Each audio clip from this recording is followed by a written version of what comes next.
project-based learning, flipped classrooms, industry-integrated curricula, KL, deemed to be university.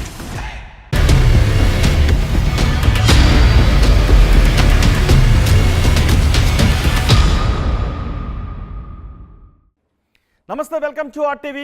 మే 13వ తారీఖున ఆంధ్రప్రదేశ్లో 25 లోక్సభ స్థానాలకు 175 assembly స్థానాలకు ఎన్నికలు జరగబోతున్నాయి.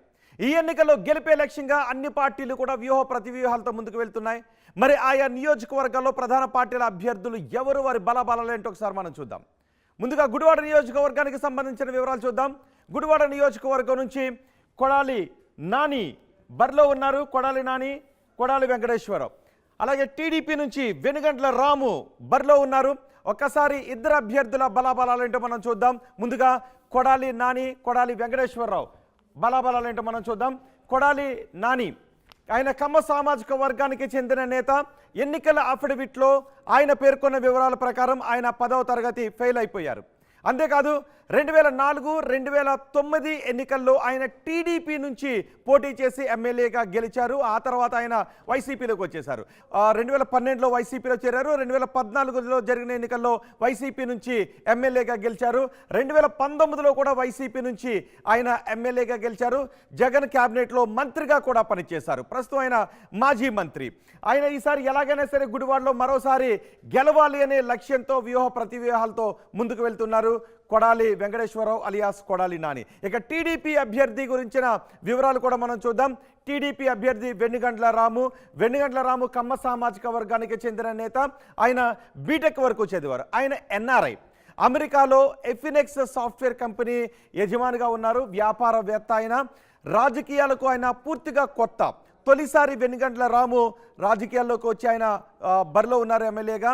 ఆయన వివాహం చేసుకున్నది మాల సామాజిక వర్గానికి చెందిన అమ్మాయిని వివాహం చేసుకున్నారు. ఇంటర్ క్యాస్ట్ మ్యారేజ్ చేసుకున్నారు.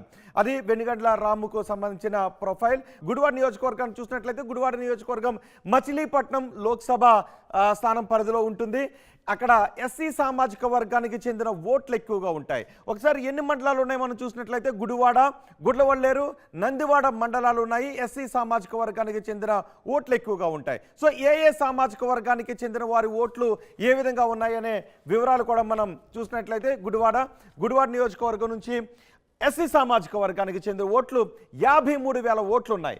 కాపు సామాజిక వర్గానికి చెందిన ఓట్లు 26,000 ఓట్లు ఉన్నాయి. యాదవ సామాజిక వర్గానికి చెందిన ఓట్లు 14,500 ఓట్లు ఉన్నాయి. గౌడ్ సామాజిక వర్గానికి చెందిన ఓట్లు 14,000 ఉన్నాయి. ఇక కమ్మ సామాజిక వర్గానికి చెందిన ఓట్లు 10,000 ఓట్లు ఉన్నాయి. ఇక్కడ ఇద్దరు నేతలు కూడా కమ్మ సామాజిక వర్గానికి చెందిన నేతలే ఉన్నారు. అయితే టీడీపీ అభ్యర్థి మాత్రం మాల సామాజిక వర్గానికి చెందిన అమ్మాయిని వివాహం చేసుకున్నారు. ఈ విషయం కూడా టీడీపీకి కలిసి వస్తుంది అని అక్కడ నేతలు భావిస్తూ ఉన్నారు. టీడీపీ ఆశలు పెట్టుకుంది. ఒకసారి మొత్తం ఇద్దరి అభ్యర్థుల బలాబలాల గురించి మా ప్రతినిధి రాజేష్తో మాట్లాడదాం. రాజేష్ మనకు అందుబాటులో ఉన్నారు. రాజేష్, గుడివాడ నియోజకవర్గంలో ఇద్దరి అభ్యర్థుల బలాలు బలహీనతలు ఏంటి? ఎవరికి ఎడ్జ్ ఉంది? అంటే ఖచ్చితంగా తెలుగు రాష్ట్రాలతో పాటు కన్నంతరాలు ఉన్న తెలుగు వాళ్ళు ఆసక్తి ఎదురు చూస్తున్నటువంటి నియోజకవర్గం గుడివాడలో ఈసారి ఎవరు గెలవబోతున్నారనే ఒక ఉత్కంఠ కనబడుతున్న నేపథ్యంలో ఇప్పుడు ఎవరు 2024 ఎన్నికలు ఎవరు గెలుస్తారు? ఇప్పటికే 2004 నుంచి వరుసగా 4 సార్లు 2004, 9, 14, 19 4 సార్లు ఎమ్మెల్యేగా గెలిచినటువంటి కొడాలి నాని 5వ సారి కూడా గెలవబోతున్నారా? డబుల్ హ్యాట్రిక్కి ఆయన దగ్గర వెళ్ళబోతున్నారు ఒక చర్చ వైసీపీ కార్యకర్తలు వినబడుతుంటే, కానీ తెలుగుదేశం పార్టీ నేతలు కానీ తెలుగుదేశం క్యాడర్ కానీ ఈసారి ఖచ్చితంగా గుడివాడ తెలుగుదేశం పార్టీ కొట్టబోతుందనేది వాళ్ళు చెప్తున్నారు. కానీ ఒకసారి ఎడ్జ్ చూసుకుంటే కనుక కొడాలి నాని ఖచ్చితంగా చివరి 3 నెలలు అంటే ఎన్నికలకి 3 నెలల ముందు ఆయన చక్రం తిప్పుతారు.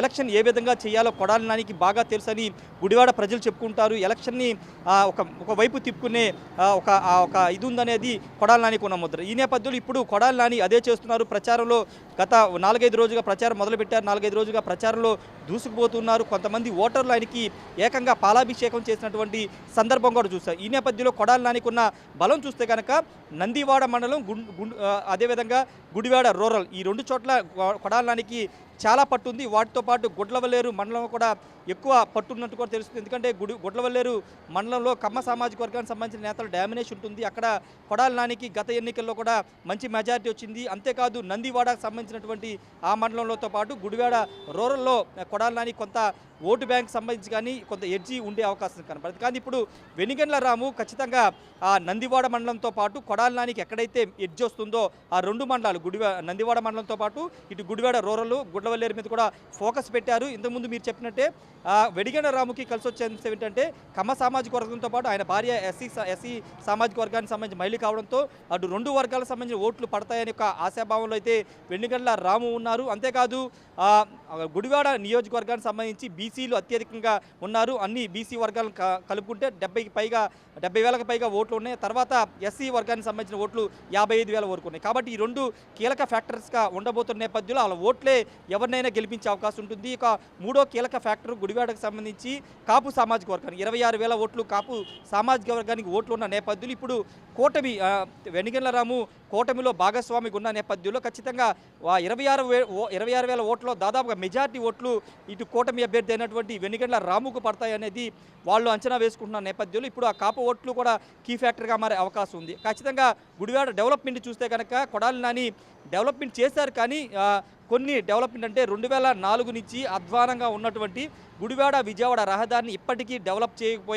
చేయలేకపోయారని ఒక అపనింద అయితే కొడాలి నాని మొదుంది. అది ప్రతిపక్షాలకు ఒక అస్త్రంలాగా మారింది. కాబట్టి అది ఎన్నికల్లో కొంత ఇంపాక్ట్ చూపించే అవకాశం ఉంది. ఎందుకంటే వెనిగండ్ల రాము ఆల్రెడీ ఎప్పుడో చెప్పారు తాను ఎమ్మెల్యే అయితే ముందుగా చేపట్టేది గుడివాడ విజయవాడ రహదారి వేయిస్తానని చెప్పారు. వాటితో పాటు నీటి సమస్య ఉంది. కొన్ని చోట్ల గుడివాడ మున్సిపాలిటీలో కొన్ని ఇబ్బందులు ఉన్నాయి. వాటిని కూడా సత్వరమే పరీక్షిస్తాను. మంత్రి అయినటువంటి కొడాలి నాని 2.5 సంవత్సరాలు మంత్రిగా చేసిన కొడాలి నాని నియోజకవర్గాన్ని అభివృద్ధి చేయలేకపోయారనే విమర్శలు ఎదుర్కొంటున్న నేపథ్యంలో అవి అస్త్రాలుగా తీసుకుని వెనిగండ్ల రాము ప్రజల్లోకి వెళుతున్నారు. కానీ కొడాలి నాని ఇప్పుడు 2024 ఎన్నికల్లో గెలవడానికి ఆయన ప్రత్యేక హామీలంటూ ఏమి ఇవ్వట్లేదు. గుడివాడ ప్రజలకి తానేంటో తెలుసు. 20 ఏళ్ళగా తాను ఎమ్మెల్యేగా నన్ను చూశారు కాబట్టి ఈసారి కూడా గెలిపించాలని ఆయన కోరుతున్న నేపథ్యంలో గుడివాడ ప్రజలు ఎవరికి పట్టం కట్టబోతున్నారది ఖచ్చితంగా ఉత్కంఠగా కనబడుతుంది. తెలుగు రాష్ట్రాల ప్రజలందరూ కూడా గుడివాడ వైపు చూస్తున్నారు. ముఖ్యంగా తెలుగుదేశం పార్టీ గుడివాడ మీద ఫోకస్ పెట్టింది. నారా చంద్రబాబు నాయుడు మీద విరుచుకుపడే కొడాలి నానిని ఎట్టి పరిస్థితుల్లో ఓడించాలి. కమ్మ సామాజిక వర్గ ద్రోహిగా తెలుగుదేశం పార్టీని కొడాలి నాని చిత్రీకరిస్తున్న నేపథ్యంలో ఇప్పుడు గుడివాడ మీద ఫోకస్ తెలుగుదేశం పార్టీ ఎక్కువ పెట్టిన నేపథ్యంలో ఇప్పుడు గుడివాడలో ఎవరు గెలుస్తారని ఒక ఉత్కంఠ కనబడుతుంది. కొడాలి నాని మాత్రం చాలా బలంగా చెప్తున్నారు 5వసారి కూడా నాదే విజయమని. కానీ వెనిగండ్ల రాము మాత్రం ఈసారి కొడాలి నాని విజయాలకి బ్రేక్ వేస్తారంటూ ఆయన కూడా చాలా ధీమాగా చెప్తున్నారు. ఇంతకుముందు కొడాలి నాని వెనిగండ్ల రాముని ఉద్దేశించి ఒక కామెంట్ చేశారు. నన్ను ఓడించాలంటే అమెరికా నుంచి కాదు అంతరిక్షం నుంచి వచ్చిన కొడాలి నానిని ఓడించలేరని కామెంట్ చేశారు వెనిగండ్ల రామును ఉద్దేశించి. ఎందుకంటే వెనిగండ్ల రాము ఎన్ఆర్ఐ అమెరికాలో అక్కడ ఉన్నటువంటి వ్యక్తి అమెరికా నుంచి వచ్చిన వ్యక్తి కాబట్టి ఎన్ఆర్ఐలే కాదు అమెరికాని అంతరిక్షంలో వచ్చిన తనని ఓడించలేరని గుడివాడ కొడాలి నాని కామెంట్ చేసిన నేపథ్యంలో వాటన్నిటికీ సమాధానం తన గెలిపే అంటూ వెనిగండ్ల రాము చెబుతున్నారు. ఖచ్చితంగా కులాల ఇంపాక్ట్ అనేది ఖచ్చితంగా ఉంటుంది. సంక్షేమ పథకాలు ఇంపాక్ట్ ఏ విధంగా ఉంటుందో చూడాలి. ఎందుకంటే వెనకబడిన వర్గాలతో పాటు ఎస్సీ వర్గంతో పాటు కాపు ఈ 3 కులాలు మొత్తం నియోజకవర్గాన్ని మొత్తానికి కీలకంగా ఉన్న నేపథ్యంలో వాళ్ళు ఎటువైపు ఉంటారు, ఎటువైపు ఓటు వేస్తారో చూడాల్సిన అవసరం అయితే ఉంది. రోహిత్ రైట్ రాజేష్, మొత్తానికి అది గుడివాడ నియోజకవర్గానికి సంబంధించిన వివరాలు. అక్కడ ఈసారి కొడాలి కంచుకోటను వెనిగండ్ల బద్దలు కొడతారా లేదా చూడాల్సిన అవసరం ఉంది. మే 13 ఎన్నికలు జరుగుతాయి. జూన్ 4వ తారీఖున ప్రజలు రాసిన తీర్పు ఎలా ఉంటుందో తెలుస్తుంది. మరి చూద్దాం గుడివాడ నియోజకవర్గంలో ఏం జరుగుతుందో. ఇక మరిన్ని నియోజకవర్గాల వివరాలు కూడా మనం చూద్దాం. సమాచారం కోసం చూస్తూనే ఉండండి RTV.